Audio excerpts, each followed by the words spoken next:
Hello and welcome. You have joined me, Bev, and I am from Inkwell Arts. Today we are bringing you a session to show you how to make a lovely rope pendant. Now I'm going to use my pendants to hang around the garden because I am looking forward to summer evenings. These can also be used indoors to use as a pendant like this one here. Okay, so your list of things to collect are some rope or twine. I haven't decided which I'm going to use yet. You will also need a balloon, a couple of balloons, depending on how many pendants you want to make. You're also going to need some PVA glue and a bit of water. It is up to you whether you then go ahead and use colour on your rope. Because I would like my pendants to be outside at points, I'm going to spray paint them in the hope that this will make them more water resistant.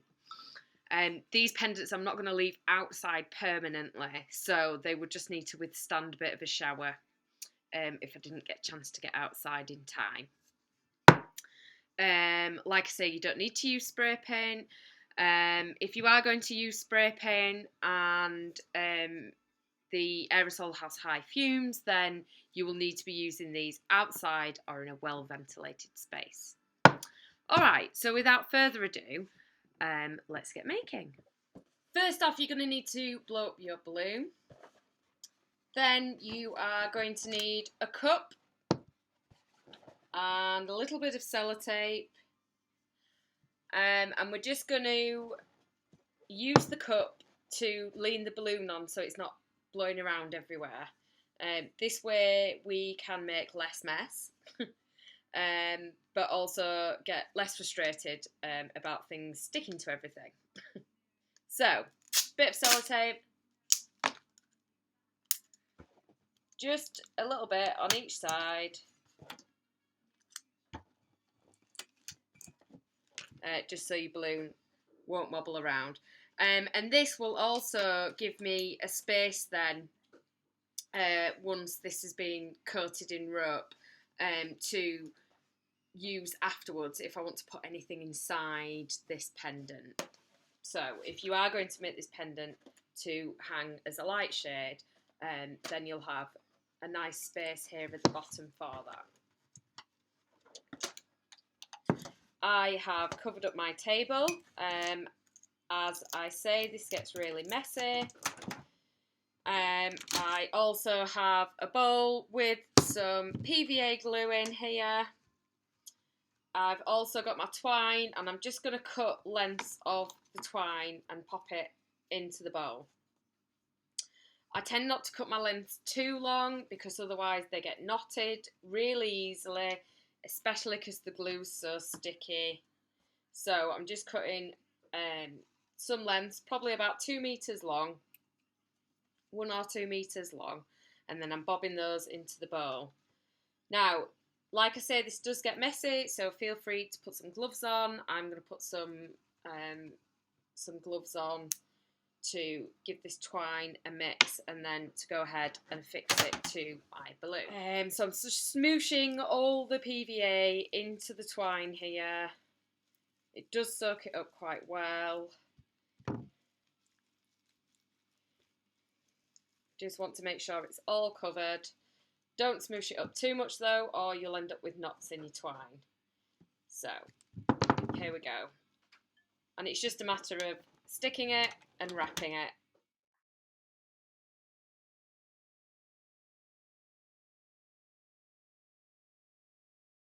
I left my rope to dry overnight by the radiator. So what you should be feeling now is that the rope or twine, whatever it is that you've used, is really quite stiff. It should be hard. So now what you need to do is to pop the balloon. So there it goes. and then you should be able to gently push that away from your rope. You might just need to pinch at your rope a little bit so that it doesn't collapse. So we've got our sphere. It's nice and stiff. If you've got any loose ends, feel free to tuck them in or add a little bit more glue. There is some bits of glue stuck to here. Go ahead and pick those bits off if you feel like you want to neaten it up a bit.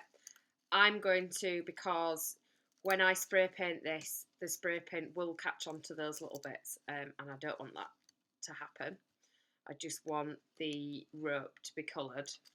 When you're finished neatening up your sphere, if you are going to colour this with some spray paint, then you'll need to take it outside, especially if you don't have the solvent-free kind of spray paint. Give it a good coat of spray, try and get on the inside as well, and then let that dry then again. These are my final products. I hope yours have turned out just as good. I gave them a couple of coats of the spray paint just to be sure. If they do get caught out in the rain, then you don't have to be too worried, although these are not made to stay out in the outdoors permanently, so just be wary of that. I've put a little bit of wire on the tops of them so that I can hang them from my little trees and things in the garden. Okay, so I hope you've enjoyed this session.